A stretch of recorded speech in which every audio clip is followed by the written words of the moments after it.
Bonjour à tous, les premières personnes se connectent. Du coup, on va attendre que tout le monde arrive. Bonjour, bonjour à tous. Bienvenue à cet événement. Je vois des têtes connues, ça fait plaisir de voir tout le monde. Aujourd'hui, on va parler de l'énéagramme. Je ne sais pas si vous connaissez, si vous connaissiez, si vous avez déjà peut-être essayé de pratiquer. Aujourd'hui, on est avec Christina Chevalier qui travaille avec cet outil qu'est l'énéagramme dans le monde de l'entreprise depuis une dizaine d'années. Christina, je vais peut-être te laisser te présenter, que tu nous racontes ton parcours jusqu'à cet outil. Merci d'être avec nous et de nous accorder une heure de ton temps aujourd'hui. Eh bien, merci à l'équipe de l'optimisme.pro de me donner l'occasion d'exprimer cette expérience et ce partage d'expérience avec les auditeurs. Et bonjour à tous ceux qui nous rejoignent. Je suis Christina Chevalier, j'ai de la bouteille. Une expérience, pour faire très simple, de 20 ans dans l'entreprise, dans des entreprises de type plutôt industriel. J'y ai fait beaucoup de métiers. J'ai managé beaucoup de personnes, du multiculturel aussi, et puis toutes les catégories socio-professionnelles, jusqu'à un jour avoir envie, enfin après un burn-out, une histoire assez classique aujourd'hui, avoir envie de transmettre cette expérience du management, d'alchimiser les équipes entre elles pour qu'elles fonctionnent bien dans le milieu de l'entreprise. J'avais besoin d'un peu de méthode ou d'outils, et l'énéagramme est arrivé à moi. Et alors que je pensais être un bon manager, tout modestement, je me suis rendu compte que j'ai dû faire beaucoup de conneries à la découverte de cet outil, de ce que ça m'a apporté, et puis la rencontre avec une équipe qui m'a permis d'allier à la fois cette expérience en entreprise et partager ces expériences de management avec cet outil de connaissance de soi qu'on appelle l'énéagramme. Alors, on va peut-être définir un peu plus, enfin, juste après, ce qu'est l'énéagramme, d'où ça vient. Est-ce que tu peux nous dire aujourd'hui, parce que toi, tu l'utilises vraiment dans le monde de l'entreprise, en fait, en tant que tu accompagnes des managers, voilà, comment ça se pratique au quotidien, Oui. cet outil, en fait? D'accord, parce qu'effectivement, ça reste un outil. C'est celui qui est derrière moi, là. Donc, c'est un outil de connaissance de soi, très ancien, qui remonte à Pythagore, et peut-être même au-delà. On dit que ce serait le 9e sceau de Pythagore, pour ceux qui se rappellent des théorèmes et des sceaux de Pythagore. Donc, il y a une figure, c'est une figure géométrique avec une construction mathématique, mais bon, on n'est pas là-dedans pour exprimer ça. Et Pythagore, c'est 600 ans avant Jésus-Christ. Et cet outil, pendant des centaines d'années, s'est développé, s'est répandu par la tradition orale, donc par le bouche à oreille. Et c'est dans les années 80 qu'une femme qui s'appelle Hélène Palmer, une américaine qui est psychiatre, a commencé à écrire dessus. Et puis, depuis, ça s'est démocratisé comme outil. Et qu'est-ce que ça apporte dans l'entreprise? Parce qu'on peut parler beaucoup de l'histoire de la figure, etc., mais ça n'a pas de sens ici. En fait, ça exprime, ça définit, ça décrit 9 visions différentes de voir le monde, ou 9 manières différentes d'appréhender une même situation, un même événement, aucune n'étant meilleure qu'une autre. Et on s'arc-boute dans ce bout de vérité qui est celui avec lequel on est le plus familier, qui représente finalement du coup 40 degrés de vision, 360 divisé par 9. Et c'est ce qui crée du biais dans les relations. Je prends un exemple très concret. On se balade avec quelqu'un dans la rue, il y a une poubelle qui est mise à disposition, et puis plein de détritus autour. Et puis, l'une des deux personnes va réagir ou surréagir en disant « Mais qu'est-ce que c'est que ces gens irresponsables, irrespectueux, les poubelles, c'est pas fait pour les chiens, et blablabla, et blablabla. » Et puis l'autre personne à côté qui peut rétorquer, par exemple, « Oh, écoute, ne te mets pas dans cet état pour si peu, il y a des choses bien plus graves dans le monde, etc. etc. » Fin de l'histoire. Qui a tort, qui a raison? Il n'y a pas de tort ou de raison, il y a des sensibilités différentes, il y a des focalisations d'attention sur des choses qui sont très différentes. et qui provoquent des réactions ou des comportements en automatique, en fait, en pilote automatique. Et d'aller à la rencontre de ces 9 manières différentes d'appréhender les événements de la vie, dans notre quotidien bien ordinaire, hein, ça donne un décryptage de qu'est-ce qui se passe à l'intérieur par rapport à ces mécaniques-là qui sont automatiques, en fait. Et finalement, qui prennent le dessus sur, des fois, notre volonté de faire différemment. Par exemple, parfois, on pourrait avoir envie de se dire, bah, tiens, cette personne, la prochaine fois qu'elle me parle comme ça, je lui ferai pas le plaisir de m'emporter. Et puis, pouf, ça repart. Quand on dit c'est plus fort que soi, c'est de ça dont on parle, de ces automatismes-là. Ils sont à l'origine de nos talents. Et nos talents, on ne les voit pas forcément parce qu'on trouve que c'est naturel d'être comme ça. Par contre, il y en a qu'on convoite et on peut croire que ce sont nos talents, mais ce sont plutôt des aspirations. Oups là. Donc, en fait, c'est simplement pour… il y a d'autres scotch, mais dis ça si tu as besoin. C'est simplement pour, pour planter le décor de à quoi ça sert cet outil. C'est à décrire une 9 visions derrière 3 grandes familles et ça permet de décoder ce qui se passe dans la relation à l'autre et dans le management et dans la collaboration. Alors, je vais peut-être mettre en avant, partager ton diagramme sur les 3 grandes familles. Oui. J'imagine que c'est le centre corporel, le centre mental et le centre affectif, c'est ça? Voilà. Donc, en fait, on partage tous en commun l'héritage de l'évolution de l'espèce avec une première intelligence qui est corporelle, c'est-à-dire qui est très instinctuelle, qui est la mémoire de l'apprentissage. Quand on fait du vélo, ça ne monte pas dans la tête pour se dire comment je fais pour faire du vélo, c'est le corps qui sent comment refaire du vélo quand ça fait longtemps qu'on a laissé le vélo de côté. C'est la mémoire archaïque, la plus ancienne, qui régit aussi tout ce qui est rythme cardiaque, sensation de chaud, de froid, de faim, enfin tout ce qui est intégrité corporelle. Ensuite est apparu avec les mammifères ce qu'on appelle l'intelligence limbique ou l'intelligence affective ou reptilienne.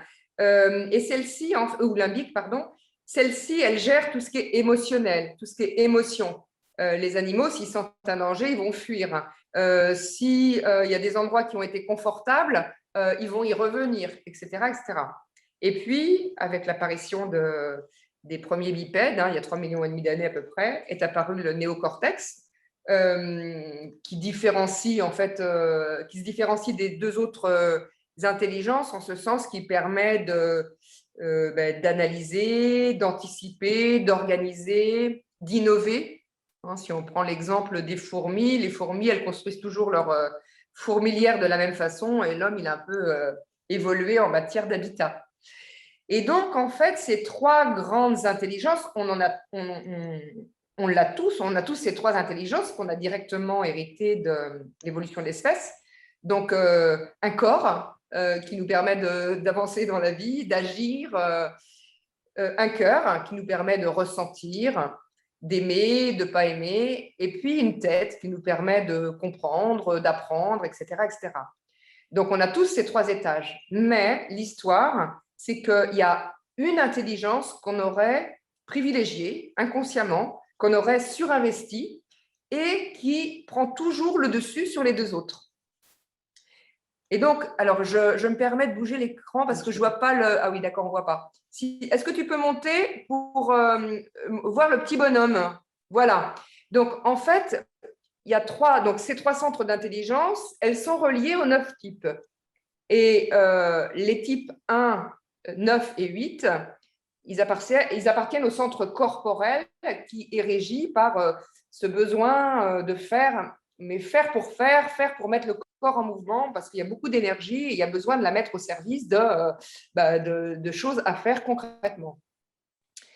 Les 2, 3 et 4 appartiennent au centre dit affectif ou émotionnel, c'est-à-dire que ici, c'est la relation, c'est l'émotion qui me fait vibrer. Et sans ça, je n'ai pas le carburant nécessaire pour être motivé, pour être créatif, etc. Je peux être à ce moment-là un peu plus down, en fait, un peu plus en bas. Et puis, les types 5, 6 et 7, ils appartiennent au centre mental dominant qui est régi par le besoin, plus que les autres, d'apprendre, de comprendre, mais surtout de planifier, d'anticiper ce qui pourrait arriver pour se préparer, en fait, à ce qui pourrait arriver. Donc, ça, c'est déjà 3 grandes familles derrière lesquelles sont réunis 3 types différents. Et rien que là, déjà, il y a beaucoup, beaucoup de choses qu'on peut comprendre dans ce qui se passe avec l'autre. Je donne un exemple très concret. Si je suis plutôt un dirigeant, un manager ou un collaborateur mental et que je m'adresse le matin pour dire bonjour aux équipes, à quelqu'un qui est plutôt dans le centre affectif ou corporel, enfin affectif, on va prendre cet exemple-là. Je ne sais pas, hein, les gens, ils n'ont pas des numéros sur la tête, ils n'ont pas forcément la connaissance de cet outil. Mais je peux dire bonjour par politesse, parce que ça fait partie de la bonne éducation, parce que ça se fait de dire bonjour à ses équipes.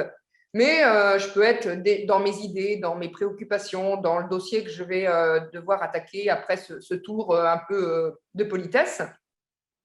Si en face de moi, j'ai quelqu'un d'affectif, ça peut être mal vécu. C'est-à-dire que ça peut être considéré comme pire que rien. Pire que rien parce que finalement, tu me dis bonjour comme tu dis bonjour à tout le monde de manière assez banale et ordinaire. Et moi, je ne me sens pas exister là-dedans. Je ne me sens pas exister en tant qu'être unique, etc., etc. Et ça peut déjà, au démarrage d'une journée, créer des problèmes de motivation. Donc voilà, c'est un exemple concret assez ordinaire. Et puis bon, la vie file et puis il y a plein d'exemples comme ça dans un quotidien. Mais voilà ce qui peut se passer, par exemple. Est-ce que ça veut dire qu'on est tous un truc sur on est tous sur le cercle ou on est un peu un panaché de 6, 1, 4 ? Comment quand on se fait, je ne sais pas si on dit se faire tester ou pas, où est-ce qu'on se situe ? Est-ce qu'on se situe au milieu, en fait, de ce grand cercle ou est-ce qu'on a des éléments de cette composition ? Alors, c'est une question très compliquée et très intéressante. Ce qui est important, c'est que chacun, quand on découvre cet outil, se l'approprie et observe ce qui se passe dans le quotidien de la vie. Parce qu'on a tous un corps, un cœur et une tête. Et ce n'est pas si simple que ça de faire le discernement, puisque déjà dans l'enseignement français, on est encore très dans une approche mentale des choses.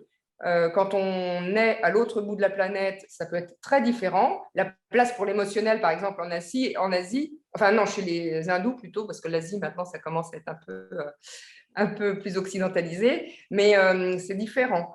Et donc, bien sûr qu'on a les 3 centres, mais l'histoire, et en tout cas, c'est l'histoire que j'observe moi par rapport à la découverte de mon mode de fonctionnement et du témoignage des stagiaires qui se reconnaissent dans un mode de fonctionnement qu'on accompagne et puis qui voient comment ça se manifeste dans leur relationnel en entreprise et aussi personnel, il y en a toujours un qui prend le dessus. Donc oui, bien sûr qu'on a ouvert à d'autres types. Mais il y en a quand même qui sont très dérangeants. Il y a quand même des points de vue, on se demande comment c'est possible de réagir, ressentir, voir les choses de cette manière-là. Et il y en a avec qui c'est très facile. Et ce n'est pas forcément une question d'ancienneté dans la relation. C'est une histoire de points communs dans cette manière de voir les événements. Est-ce que c'est clair ce que je dis ? Alors, n'hésitez pas, pardon, c'est vrai, j'ai pas présenté. L'enjeu, c'est qu'il y a un outil de chat que vous avez sur la droite où vous pouvez tous poser vos questions. J'en ai déjà 2 qui sont arrivées de Sophie. N'hésitez pas à rebondir, à nous poser, enfin, pas à moi d'ailleurs, à Christina, à poser des questions pour des points de précision si c'est pas clair. Moi, j'ai une première question qui vient de Sophie. Est-ce que c'est valable dans tous les domaines ? À savoir, au boulot, on est plus ainsi, à la maison, plus cela. Est-ce que, voilà, un énéagramme est valable dans tous les domaines de notre vie? Alors, de cette expérience que j'ai auprès des entreprises et de mon expérience de moi dans ce mode de fonctionnement, en fait, on reste une seule personne. Et cette mécanique qui est décrite très précisément par cet outil, elle se loge partout, à tous les moments, à tous les instants. Et il faut beaucoup de temps pour aller décrypter ça, aller voir comment ça se manifeste. Par contre, il y a des gens qui vont mélanger le pro et le perso et ça leur pose aucun problème. Et puis, il y a des personnes qui vont compartimenter et qui ne mélangeront pas le pro et le perso. Et ça, c'est des manières de fonctionner. On reste une même personne. Et il y a des types qui décrivent des manières de fonctionner qui sont plus compartimentées et d'autres où c'est plus mélangé. Et ce n'est pas bien ou mal, là encore une fois, puisqu'il n'y a pas de bon ou de mauvais type au sens de l'énéagramme. Il y a des gens qui sont différents. Et cet outil permet de bien palper ô combien on est différent. Mais ça veut dire qu'on ne peut pas être hyper dans le mental au boulot et en fait, on va dire, s'être mis un masque, en l'occurrence, alors que dans la vraie vie, on est un hyper affectif. Est-ce que c'est possible ou pas? Bien sûr, d'avoir une sorte de schizophrénie de nos comportements entre les deux. Ben, oui, bien sûr, parce que bon, je constate qu'avec les nouvelles générations, ça s'étiole un peu, mais moi, j'ai 54 ans et ben, les gens de ma génération, les hommes de ma génération, dans l'entreprise, un homme, il est fort, il pleure pas. Une femme, elle, ben, si elle pleure, ben, c'est pas grave parce que c'est une femme, etc., etc. Il y a tous ces clichés, ces stéréotypes, alors qu'un homme qui est dans le centre affectif, qui est plein de créativité, s'il n'ouvre pas à ce talent-là qui est en lui, ben, il prive l'entreprise, il se prive de mettre à disposition ses véritables talents au service de ben, sa mission, sa fonction, l'entreprise, par exemple. Et puis, parfois, d'autres types ont plus… Enfin, globalement, on lâche plus dans la sphère plus privée parce qu'il y a moins de masques. Pour plein de raisons aussi parce que si on est parent, on estime que ben là, on a le droit parce que c'est dans notre rôle, etc., etc. Donc, il y a tout un discours inconscient qu'on se fait avec des croyances sur lesquelles on est bâti, avec ce que la société nous renvoie comme schéma idéal qui vient interférer. Donc, c'est à la fois un outil simple que j'aime bien parce que je le trouve très démocratique et facile à comprendre, à s'approprier, et à la fois complexe et très riche. Et j'ai envie de dire là tout de suite qu'on reste des individus uniques de ce que l'on est, de notre histoire, de notre éducation, de nos expériences de vie. Mais néanmoins, dans le comportement, il y a des automatismes qui sont toujours là et qui se répètent. Et c'est ça que décrit cet outil. Est-ce que alors peut-être première question aussi, qui c'est qui fait appel à toi dans le monde de l'entreprise et pourquoi on fait appel à cet outil? C'est-à-dire que, par exemple, on connaît le MBTI, nous on a testé Inner Metric, tu vois, on a testé plein de tests. Quand est-ce qu'on vient chercher l'énéagramme en fait et pourquoi? Oui, alors effectivement, il y a plein d'outils qui existent. Moi j'ai travaillé avec le MBTI, enfin pas travaillé en tant que formatrice et coach, mais j'avais déjà fait mon profil MBTI. D'ailleurs, il est très en lien avec ce que raconte l'énéagramme. Ça ne couvre pas les mêmes champs de la personnalité. Dans le MBTI, on parle d'introversion, extraversion. Ce n'est pas forcément sous cet angle-là que l'aborde l'énéagramme, donc c'est aussi complémentaire. Alors, ce que je trouve bien avec cet outil, c'est que sans le consultant, on peut quand même continuer à fonctionner. Moi, j'ai pu avoir dans des stages interentreprises un spectre large de public à un instant T pour un même stage de débutants, avec un chef d'entreprise, un ouvrier envoyé par son patron qui n'avait pas du tout envie de venir ici, et puis un jeune qui rentrait sur le marché du travail et qui avait peu d'expérience de la vie active. Et ce que j'aime, c'est que cet outil, il parle à tout le monde, il est compréhensible par tout le monde, et le stage se fait pour chacun durant l'évolution de ces journées. Et après, chacun en fait ce qu'il est en mesure de faire avec son expérience, avec ce qu'il est en mesure d'entendre, parce que c'est pas toujours facile d'accueillir. Les talents, ça le fait, mais il y a le pendant des talents qu'on appelle les petits excès. Donc, j'ai oublié la question. Donc, ça, c'était… Voilà, pourquoi on vient… alors, il y a 20 ans, l'entreprise, l'énéagramme entreprise en France, c'était chaud. Hein. En fait, On n'a pas précisé que tu t'es formé à la source, avec toute la méthodologie US, parce que c'est vrai qu'on peut se perdre dans cette grande famille de l'énéagramme. En l'occurrence, toi, tu t'es formé vraiment à la source. Voilà, c'était pour ça aussi. Oui, en fait, c'est un outil qui n'a pas de copyright, donc on en fait ce qu'on veut. Hein, on peut faire du mal avec ce truc-là. Qui c'est qui l'a mis en place quand tu dis qu'il n'y a pas de copyright? Comment? Quand tu dis qu'il n'y a pas de copyright, c'est-à-dire que c'était Hélène que tu nous évoquais tout à l'heure, Hélène Palmer de mémoire, elle a théorisé, mais elle n'a pas copyrighté. C'est ça que tu veux dire? En fait, c'est un outil qui a été enrichi par les connaissances des uns et des autres et les expériences et les gens qui se reconnaissent dans les modes de fonctionnement, puisqu'en fait, l'enseignement d'Hélène Palmer que moi j'ai reçu, il préconise la tradition orale. C'est-à-dire qu'à un moment, dans les stages, les gens qui se reconnaissent dans un mode de fonctionnement, c'est eux qui prennent la parole et qui expliquent qu'est-ce qui fait que dans leur quotidien, c'est ça qui se manifeste, pourquoi ils font comme ça, de quoi ils ont besoin pour être au mieux et donc pour que la relation, la coopération, le management, le lien avec l'autre s'établissent de manière chouette, quoi. Et donc, en fait, cet outil, il est à disposition de tout le monde et donc on peut en faire ce qu'on veut. Et c'est là où, comme tous les outils ouverts, enfin demain, n'importe qui peut le prendre et peut décider de faire du boulot avec ça. Bon, il y a des limites, évidemment, puisqu'avec un outil, avec une pelle, on peut creuser un trou, on peut aussi tuer son voisin. Hein, donc, Bien sûr. ça, c'est la limite. Les gens alors, l'énéagramme aux États-Unis, il est beaucoup, beaucoup plus ouvert. En Europe, il y a des pays où c'est très ouvert aussi. Et il y a une américaine qui s'appelle Ginger Lapid Bogda qui a beaucoup écrit sur le leadership, etc., en lien avec l'énéagramme. Et elle intervient beaucoup dans le monde de l'entreprise. En France, en fait, il y a peu de gens qui sont spécialisés dans le monde de l'entreprise. Moi, j'ai rejoint une équipe d'associés il y a 10 ans maintenant, qui s'appelle Regard Neuf, qui est basée à Orvaux. Et je suis issue de cette école-là, enfin de cette école-là qui est elle-même issue de l'école de Palmer, des enseignements de Palmer. Et en fait, voilà, c'est ça les 20 ans d'expérience dont je parle.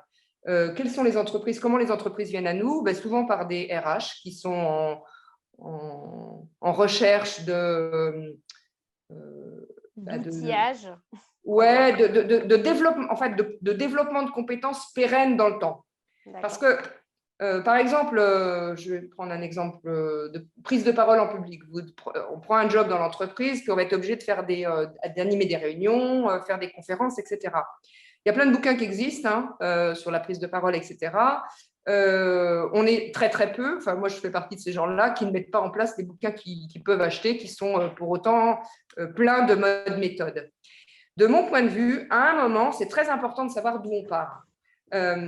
Parce qu'on a tendance à surenchérir là où on est bon. Alors que ce truc-là, il ne va pas s'envoler. Par exemple, si je suis plutôt à dominante mentale, je suis naturellement structurée pour dire les choses. Mon vocabulaire est naturellement clair et précis. Ça peut être un peu froid. Quand je suis plutôt à dominante affective, j'ai une vraie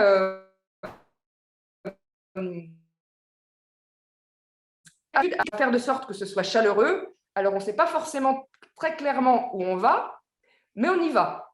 Et c'est plutôt chouette. Hein. Et puis, quand on est plutôt…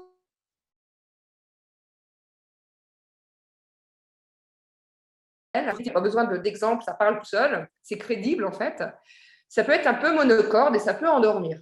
Et donc, en fait, quand on connaît sa base, quand on connaît son centre, eh bien, ça permet d'aller mettre des plans d'action qui vont aller là où ça pêche, plutôt que de surenchérir là où on est bon. Et du coup… Est-ce que c'est clair et est-ce que ça répond aux questions qui peuvent être posées? Alors, il y a d'autres questions. Tout à l'heure, Sophie posait la question des croyances.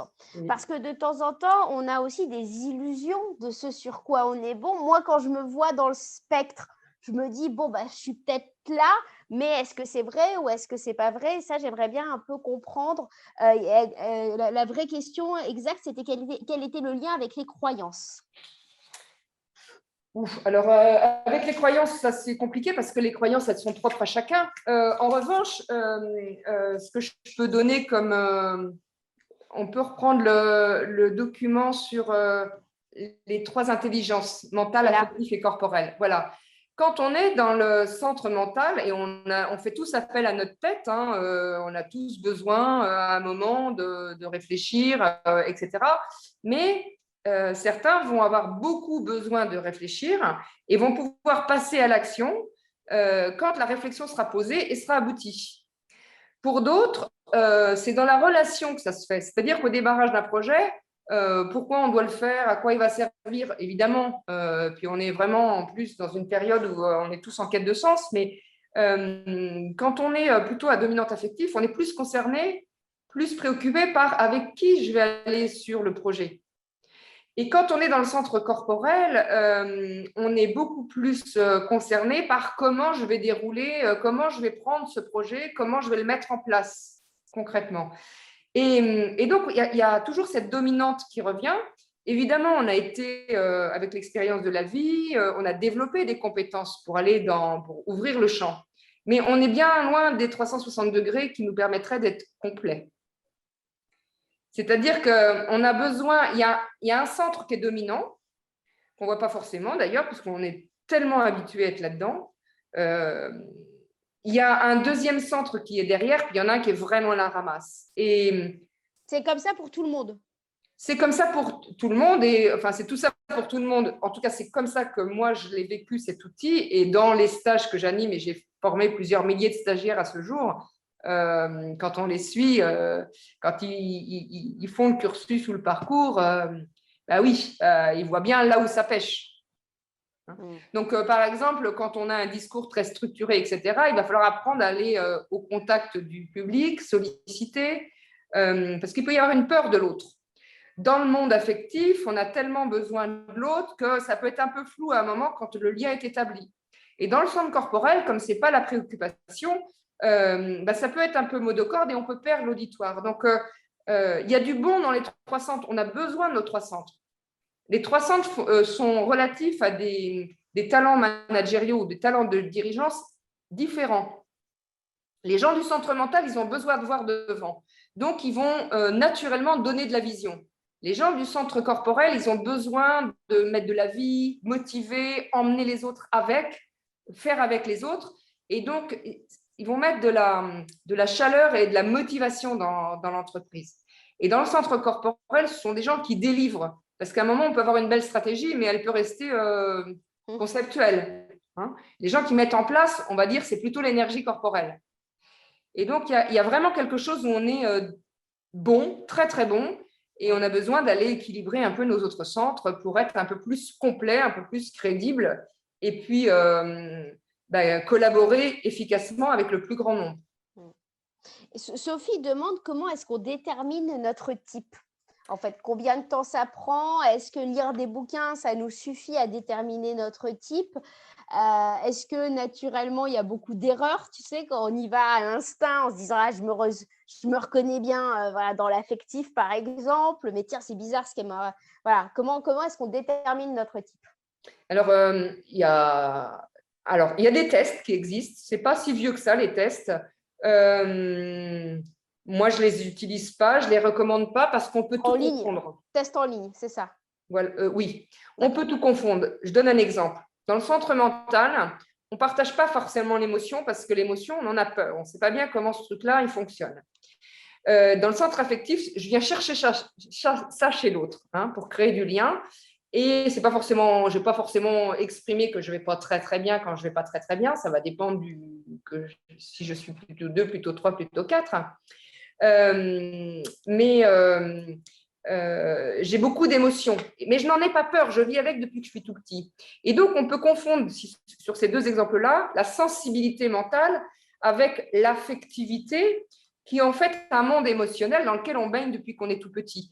Affectif ne veut pas dire affectueux, ça veut dire régi par les émotions. Donc, on peut confondre tout ça. Et donc, pour bien discerner ce que ça veut dire, ben, c'est intéressant le groupe en formation, parce que les uns les autres vont exprimer dans leur quotidien comment ça se manifeste, leur centre affectif ou mental, et qu'est-ce qui fait que ça marche plutôt avec les uns et plutôt pas avec les autres, avec des exemples très concrets d'entreprise. Et là, on vient éclairer ce qui se joue dans la relation à l'autre. Et là, on vient se donner des codes. C'est-à-dire, ben moi, si tu ne me dis pas ça, ça va être compliqué pour moi de me mettre en mouvement. Et toi, si tu ne me fais pas de retour, ben moi, ça va être compliqué de me mettre dans ce mouvement-là. Parce que le monde affectif, c'est le monde de la reconnaissance, c'est le monde de l'image. On a tous besoin de reconnaissance, mais ici, c'est tout le temps. Le monde du mental, c'est le monde de la confiance. J'ai besoin de me rassurer, d'être rassurée. Donc, à la fois, l'autre est un danger et l'autre me rassure. Et puis, dans le monde corporel, l'autre, c'est plutôt une charge. Et moi, je prends plutôt en charge. Donc, je suis toujours à me charger de finalement ce que les autres ne font pas ou du boulot qui ne sera pas fait parce que les autres ne sont pas là, etc. Parce que les corporels sont plutôt là du 1er janvier au 31 décembre. Voilà, ça c'est des exemples très simples, hein, mais Est-ce que tu as des... Donc, ça veut dire que c'est... Alors, est-ce que toi, oui, en tant qu'intervenante, tu fais je sais pas, l'énéagramme de quelqu'un? Combien de temps ça prend si on veut se découvrir soi-même? Tu vois, on vient te voir, en combien de temps tu le fais? Et ça, c'est différent de la notion de groupe où on se co-découvre les uns les autres dans une sorte de formation, si je comprends bien. Alors, déjà, le type, il est planqué. Hein. On le planque, en fait. On a mis des couches par-dessus. Donc, il faut enlever les couches. Donc, déjà, la vérité, c'est celle de la personne qui est en face. Donc, jamais le formateur, même avec de l'expérience, jamais il n'a la vérité dans ce que l'autre est fondamentalement du point de vue de l'énéagramme. C'est pour ça que c'est une démarche à faire en étant guidé, évidemment, dans le discernement avec une connaissance de l'outil, mais on ne peut pas prétendre déjà savoir. Après, il y a l'expérience qui fait que moi, j'ai entendu un certain nombre de gens témoigner dans les différents modes. Donc, voilà. Et puis, il y a aussi, moi, mon centre dominant qui fait que je peux sentir si c'est comme moi, pas comme moi. Bon, un tas de choses comme ça. Mais globalement, il y a une pratique qui peut être faite en individuel qu'on appelle l'entretien énéagrammique, qui est une méthode qui permet d'être neutre et qui permet d'éclairer la personne dans ce qu'on a vécu dans cet entretien qui dure une quarantaine de minutes. C'est une méthode qui vient des États-Unis également et qui est très méthodique. Hein. Voilà. Ça peut donner des pistes. C'est pas suffisant, mais ça peut aider la personne, ça peut l'éclairer en tout cas dans ce qu'elle découvre d'elle à ce moment-là. Pour moi, la formation, ça reste le meilleur outil parce que là, les gens vont exprimer qu'est-ce qui fait qu'ils se reconnaissent plutôt là-dedans à cet instant dans le stage et de donner des exemples concrets de ce qui se passe dans la relation à l'autre. Et puis, il y a des exercices, il y a des mises en situation, il y a des échanges. Donc, tout ce mode vivant fait que les gens vont cheminer pendant ce temps de formation. Pour moi, ça reste le meilleur outil. Il y a des bouquins qui sont très bien écrits, mais le bouquin ne fait pas la différence entre ce qu'on veut être, ce qu'on ne veut pas être, ce qu'on croit que les parents ont voulu qu'on soit, ce que la société valorise, etc. etc.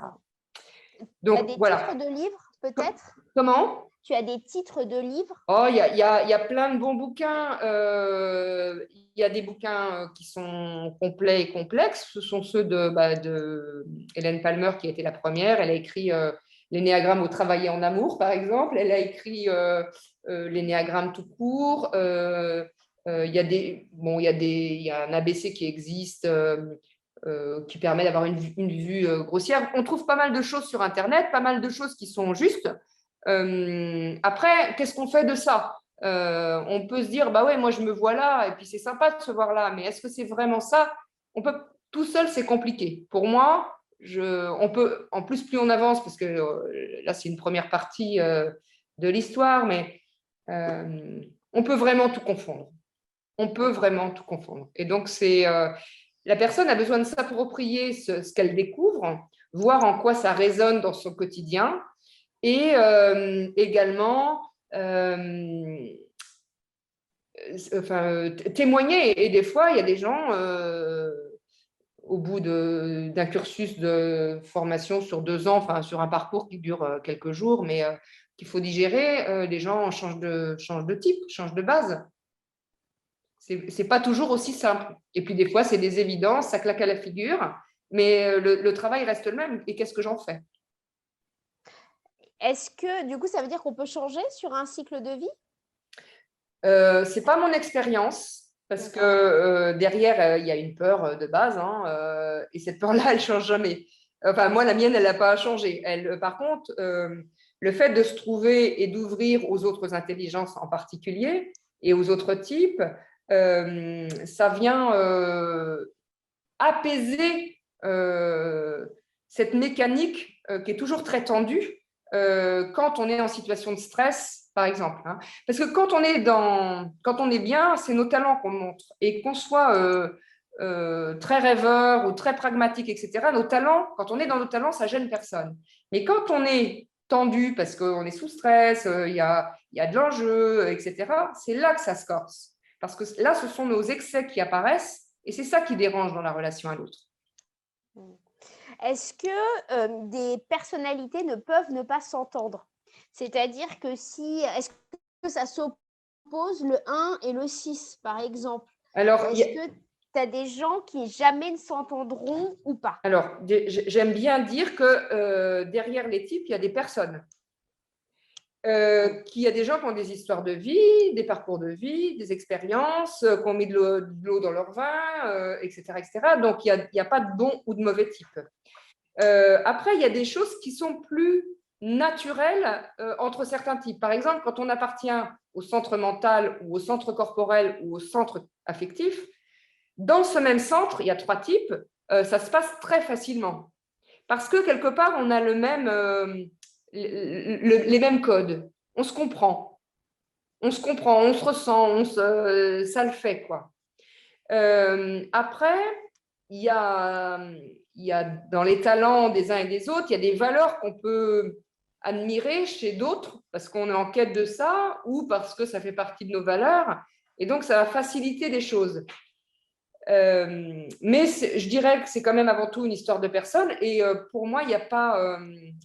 c'est une histoire de chemin vers l'autre qui ne va pas être le même en fonction de qui est l'autre en face du point de vue de l'énéagramme.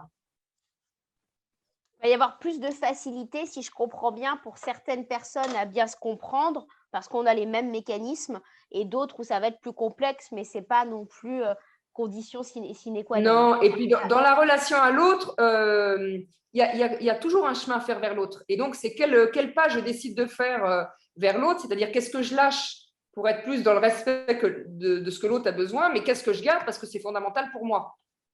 Hein, mais en fait, déjà de découvrir les 3 centres, ça permet, par exemple, de tenir compte de la sensibilité de l'autre. Ça ouvre à de la compréhension de ce qui se passe, qui reste sinon qu'on ne comprend pas, quoi. Par exemple, le centre mental, c'est un monde très rationnel où 1 et 1, ça fait 2. Mais dans le centre affectif, 1 et 1, ça ne fait pas toujours 2. Ça va dépendre de mes envies, ça va dépendre de mes humeurs, ça va dépendre de la situation, ça va dépendre si j'ai eu un peu de reconnaissance ou pas, une bonne nouvelle ou pas, etc., etc. Donc, là, ça permet de se donner des codes et de communiquer en utilisant nos 3 canaux, corps, cœur et tête. Dans le centre mental, il y a beaucoup besoin d'explications, il y a beaucoup besoin d'informations. Au démarrage d'un projet, les gens du centre mental peuvent avoir beaucoup de questions à poser si la personne qui explique ou exprime le projet n'est pas suffisamment claire. Et tant qu'on ne répondra pas à ces questions, ça crée des inquiétudes, ça crée des préoccupations qui fait que les personnes ne vont pas être disponibles pour partir. Quand on est dans le centre affectif, on a besoin de savoir quel est en fait le projet collectif, qu'est-ce que ça va apporter aux uns et aux autres, etc., etc. Et avec qui je vais travailler et sur qui je vais pouvoir compter, etc., etc. Et si je n'ai pas tous les tenants, aboutissants, explications, ce n'est pas un problème, je reviendrai les chercher. Ce n'est pas ça la préoccupation. Et dans le centre corporel, on a besoin de savoir concrètement quelle est la responsabilité qui nous est donnée. Et donc, on a tous des besoins qui sont différents et on a besoin qu'ils soient apaisés pour donner au mieux nos talents. Ça, c'est la première chose. Donc, c'est parler avec les trois centres. Donc, concrètement, ça veut dire quoi ? Être factuel, être concret sur les éléments, exprimer ce que l'on ressent. Ça, c'est le monde émotionnel. Ce n'est pas quelque chose qui est facile à faire. Pendant des années, on a dit que les émotions devaient rester à la porte de l'entreprise parce que ça n'avait pas sa place. Or, les émotions, c'est un carburant. C'est le carburant des créatifs, de la créativité. Et si on la met en dehors de l'entreprise et qu'on ne veut pas en tenir compte, on se prive de la motivation des gens. Et puis, dans le centre mental, il y a besoin d'une liberté de stratégie, une liberté pour mettre en place le plan d'action, le bon plan d'action, celui qu'on est capable de mettre en place et pas celui que peut imposer la personne en situation de hiérarchie, par exemple. Donc, ça permet d'être beaucoup plus respectueuse du monde de l'autre en créant des conditions d'engagement qui sont réalistes et pas en lien avec nos propres valeurs si on est en situation, si on est le manager. Je ne sais pas si c'est clair ce que je dis. Est-ce que du coup, là, tu parles des valeurs. Est-ce que du coup, les protecteurs ont tous le même spectre de valeurs ou pas, en l'occurrence? Oui, enfin, alors non, pardon, je ne suis pas claire. Il y a ce que décrit l'énéagramme, les protecteurs, les médiateurs, les perfectionnistes, parce que dans le centre corporel, on est très sensible à l'injustice. Alors, ce n'est pas la justice et ce qui n'est pas de l'ordre de la loi, hein, c'est autre chose, hein. Mais on va être très sensible à ça, on va être très sensible à la stabilité, à stabiliser, et on peut être très réticent ou résistant au changement, etc., etc. Il y a une notion de rythme qui est importante. Donc là, il y a des valeurs communes. Dans le centre mental, il y a des valeurs importantes de respect, oui, il y a des points communs dans chacun des trois centres, et puis il y a les croyances et les valeurs individuelles qu'on a reçues de notre éducation, de notre histoire de vie. Mais le fait d'être conscient, d'être au clair avec soi, de ce qui nous appartient, de ce qu'on a récolté comme croyances qui nous empêchent ça permet d'être plus juste dans ce qu'on appelle la projection, c'est-à-dire que quand on n'est pas au clair, on projette sur l'autre ce dont on a besoin. Par exemple, si je suis un manager affectif, je vais donner de la reconnaissance à mes équipes, je vais mettre du lien, etc. Je vais aller chercher l'émotion chez l'autre parce que j'en ai besoin. Mais si les autres en face, ils ne sont pas là-dedans, ça va être compliqué. Plus on est au clair avec ça, plus on sait quelle est la zone de respect qu'on doit avoir par rapport à l'autre. C'est clair ce que je dis? Ouais, complètement. Mais du coup, je suis en train de réfléchir en termes d'équipe. Tu sais, enfin, je ne sais pas. Alors, ce qui est très important. Dans l'équipe, mais j'essaie de regarder où les gens sont, mais c'est tant que ça n'a pas été testé, c'est de la supposition aussi. Alors, moi, j'ai fait du recrutement dans l'entreprise. J'ai travaillé au RH pendant longtemps aussi, avec des méthodes, je ne connaissais pas ça, hein, j'ai été formée à des méthodes de recrutement, etc.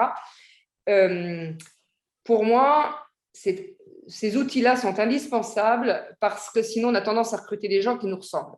C'est quand même beaucoup plus confortable. Du coup, mais par contre, ça manque de complémentarité dans les compétences. Et c'est pas facile, mais c'est pas facile d'aller recruter des gens qui ont des compétences qui sont à l'opposé des nôtres, parce que ça veut dire travailler avec des gens qui sont vraiment différents. Il va falloir faire avec. Mais fondamentalement, ce qui crée la richesse et ce qui crée l'équilibre dans les entreprises et dans les équipes, c'est un équilibre des trois centres. Pas en termes de nombre, hein. Il n'y a pas besoin de proportion, mais en termes de diversité. C'est-à-dire qu'il faut du mental, il faut de l'affectif, il faut du corporel. Ok. Donc, ça veut dire qu'il faut l'ensemble. On a une question. Est-ce qu'il existe d'autres outils qui se combinent bien avec l'énéagramme et qui peuvent venir en complément pour mieux comprendre son type? En fait,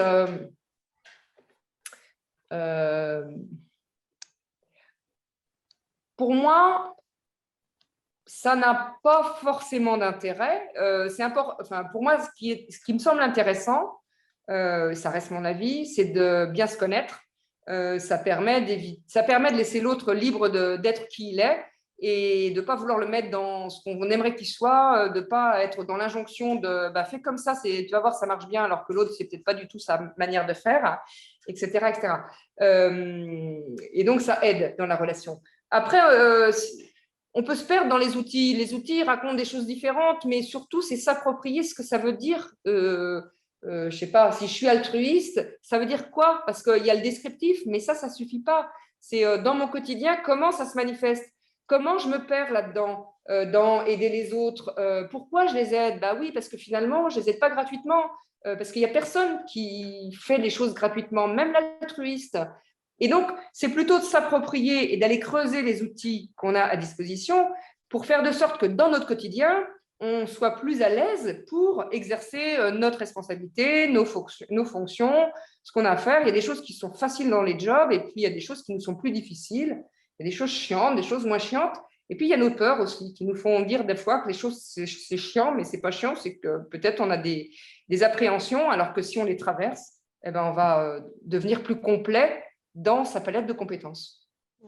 Pour moi, ça me fait penser à un appel à la diversité. Ah bah oui, clairement. On est tous différents. Est-ce qu'une bonne équipe, il y a une sorte de baromètre, ça doit se croiser dans un point au milieu ou pas?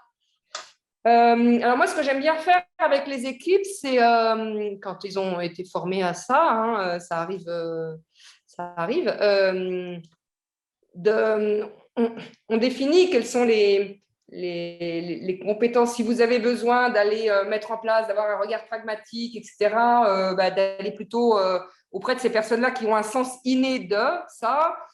Pour mettre du lien, du relationnel, etc., aller plutôt voir, etc., etc., pour aller solliciter les gens là où ils sont bons, parce que là où on est bon, on ne force pas. Hein.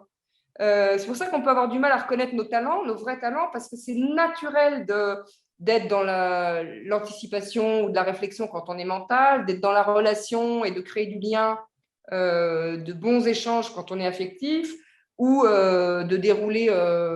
de prendre un projet à bras-le-corps et de le dérouler concrètement et de le mettre en place quand on est corporel.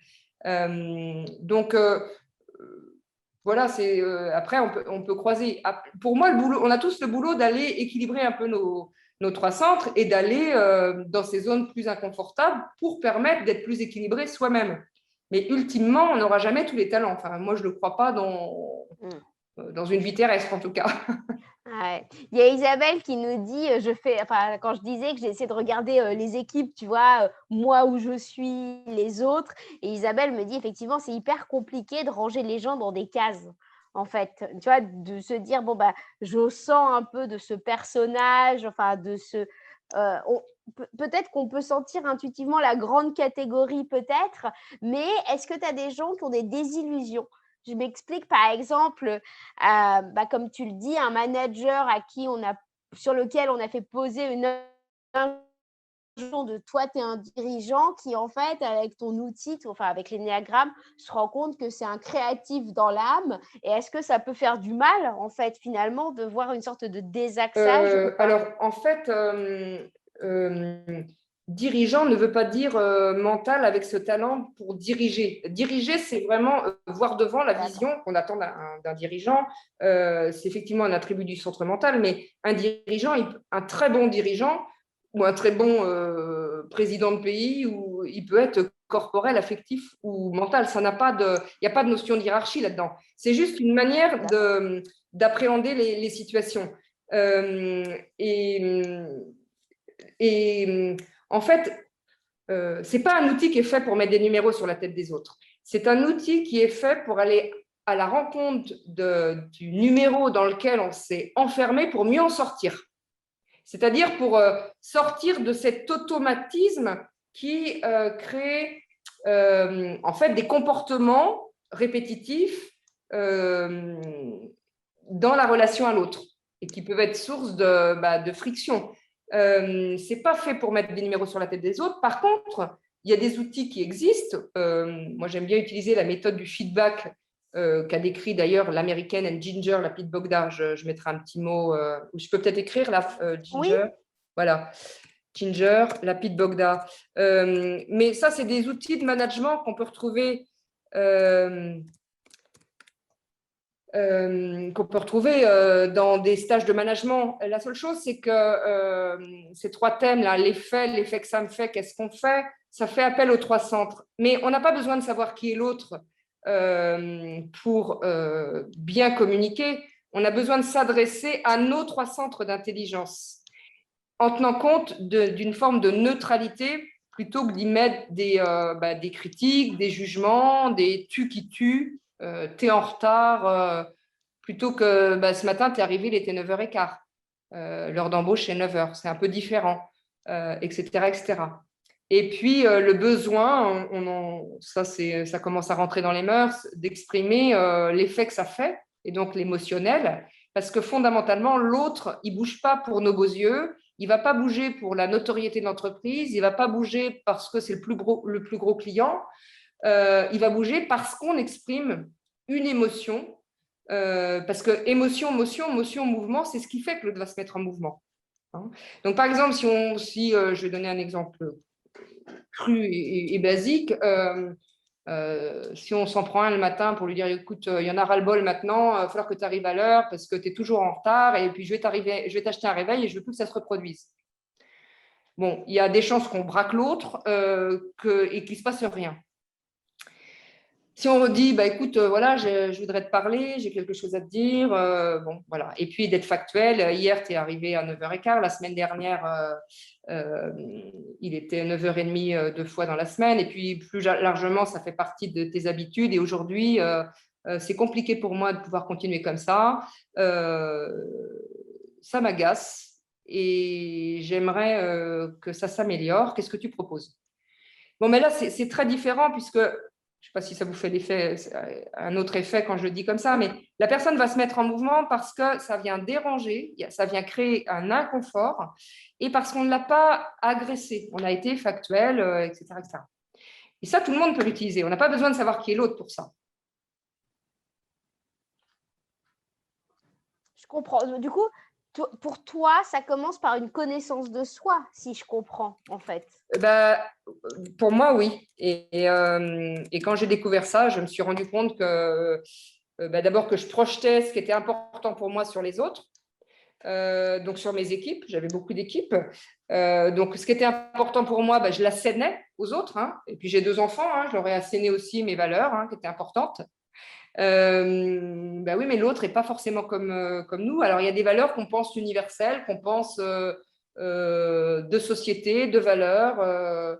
Moi, je suis sensible à la notoriété de l'entreprise, mais il y en a, ce n'est pas le problème, ce n'est pas le débat.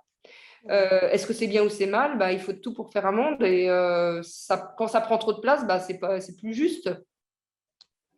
Et donc, ça permet d'être plus neutre dans l'échange qu'on peut avoir avec l'autre. Et donc, ça change beaucoup les choses.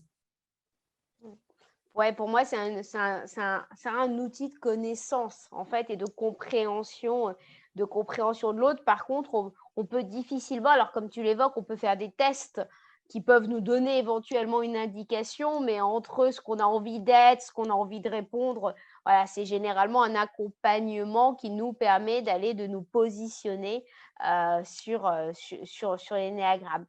On arrive déjà presque à la fin de cette pause café. Est-ce que quelqu'un peut-être veut poser une question? Est-ce que ça évoque quelque chose à quelqu'un? Est-ce qu'il y a des points qu'on pourrait aller sous-tendre? Parce qu'effectivement, on ne peut pas rentrer dans le… Décidément, on ne peut pas rentrer dans chaque personnalité parce que c'est vrai que je crois qu'on a naturellement envie de se dire moi, je suis ça, en fait. Tiens, on a envie de se chercher pour se mettre dans sa petite catégorie en se disant tiens, moi, je suis ça, Alison, c'est ça.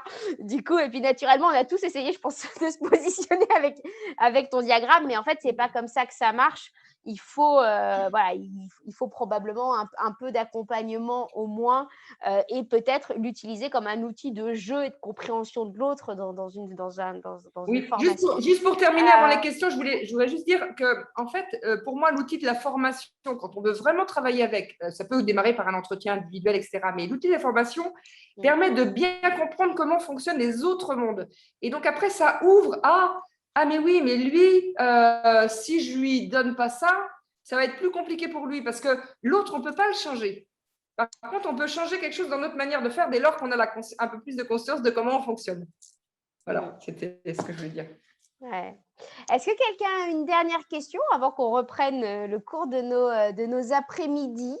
Je ne sais pas, je vois Sophie, tu as mis ta caméra. Je ne sais pas si c'est que tu avais une question ou si c'était juste pour nous faire un coucou, pour nous montrer que tu étais là. C'est top.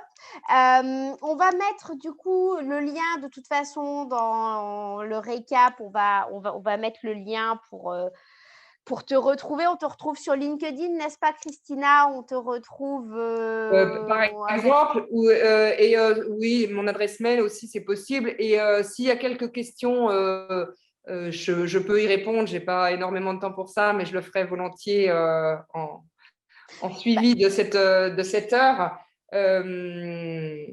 Voilà, je ne pourrais pas… je pense que tu nous as quand même déjà bien aiguillé en nous expliquant ces 3 types de catégories, en l'occurrence, en ayant peut-être une vision un peu macro, en décaricaturisant aussi peut-être le sujet, parce que voilà, c'est un outil et comme tu le dis, on peut en faire le pire comme on peut en faire le meilleur, surtout que c'est un outil qui était open source et il y a toujours un peu tout et son contraire, plein de fausses croyances aussi. Et je pense que ça a permis de un peu repositionner cette notion de corporel. On en parle souvent d'ailleurs de cœur, tête, âme. Oui. Enfin, tu vois, de corps, tête, âme, on en parle dans de corps, cœur, tête, c'est ça. On en parle souvent et finalement, c'est marrant parce que cette méthode, comme beaucoup d'autres, se base en fait sur ce spectre. Oui, les outils se ressemblent. Ouais, mais c'est probablement de la tradition. Moi, je trouve ça incroyable que ce soit Pythagore qui ait théorisé, enfin voilà, qui est Modélisé, oui, enfin, c'est le mot que j'utilise, modélisé. oui, modélisé, mais tu vois que ça a quand même un paquet d'années en l'occurrence, et finalement, on reste des humains, même 2600 ans plus tard. Du coup, c'est quand même, je trouve ça assez incroyable. On en revient toujours au basique. Les prochains événements, on vous tient très vite au courant. Donc, il y en a côté B2B, côté B2C. Le côté B2B, le prochain, ça va être sur la santé du dirigeant, parce que le sujet de la santé mentale, alors c'est dirigeant élargi, mais comme on sent que ça va pas fort pour beaucoup, on va aller un peu essayer de poser des émotions, comme tu l'évoquais, Christina, dans un monde de l'entreprise où on n'en évoque pas forcément. Et pour tous les membres du réseau, on se retrouve aussi en présentiel le 10 juin en petit déjeuner à Paris. Pour ceux qui viennent, c'est vraiment un petit déjeuner informel juste pour se voir. Alors, je ne sais pas si Sophie, tu seras là. Voilà, j'imagine que voilà, c'est compliqué de venir des 4 coins de la France, mais j'en parlais avec Isabelle qui, je pense, nous rejoindra aussi depuis Lille et autres. Mais ça sera l'occasion de se revoir avant peut-être une rentrée dans des conditions un peu plus sympas et un peu moins Covid, un peu plus Covid-friendly à partir du mois de septembre. Mais ça nous tenait à cœur quand même d'essayer de se recroiser une fois avant les vacances, histoire de se rappeler un peu des têtes des uns et des autres. Christina, je te remercie beaucoup. Tu avais à côté de toi Mélissa qui a fait partie de notre équipe et que c'est quand même le dire que c'est grâce à elle que Christina était là, parce que tu as utilisé toi à titre personnel finalement cet outil en fait pour une meilleure compréhension de toi en l'occurrence, et c'est toi qui nous a dit c'est hyper intéressant et qui nous a dit aussi que ça se pratiquait dans le monde de l'entreprise. Moi, je pensais que c'était très décalé du monde de l'entreprise, et de savoir que depuis 20 ans aux US, et toi, Christina, 10 ans en France, je trouve ça incroyable comme outil, comme outil de curiosité. Et puis, on se retrouve très vite, et je vous dis dans 3 semaines presque. Et merci Catherine, merci Alison, merci à l'équipe de l'optimisme.com et merci à tous ceux qui ont rejoint rejoint pour partager ce moment. Alors, je vois des caméras qui se sont allumées. S'il y a des dernières questions, c'est là. Non, c'est juste qu'on nous dit au revoir, en fait. Ça marche. Merci Christina. Merci Catherine. C'était fort intéressant. Super. Mais, en tout cas, c'est le savoir de Christina. À très vite. Belle journée à tous. Merci, au revoir. Merci, au revoir.